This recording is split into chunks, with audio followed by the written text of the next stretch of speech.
Hello friends, in this tutorial we will study about how to handle postbacks. We have already created one student information form which contain name, address, standard and gender of the students. Now we will show these inputted fields into the labels. So now first we will create label controls into our forms. So let's create first label controls. Add the label control from the toolbox and set its ID value to LBL name. Copy the label and paste it and set its property value to LBL address. Take another label control and set its property value to LBL standard and take one more, set ID to LBL gender.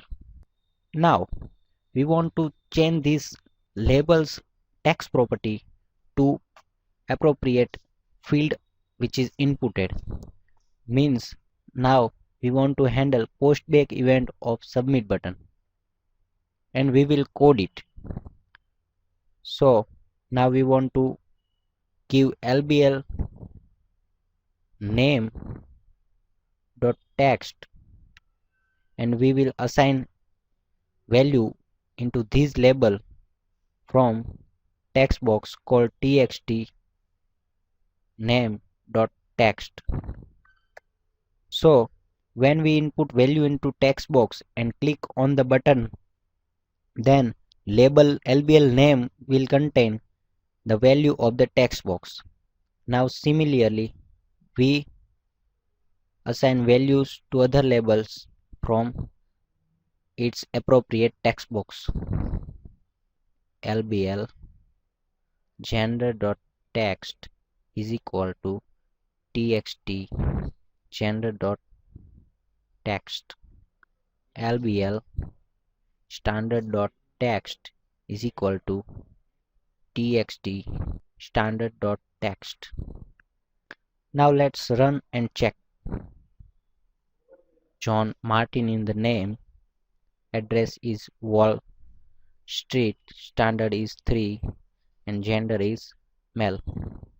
Now click on the submit button.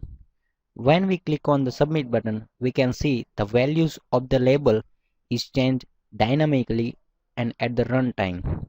So when we click on the submit button, the postback event is executed and it changes the value of all label controls. So using the postback, we can handle various events by which we can change the contents of a label control and properties of the various controls. Thank you.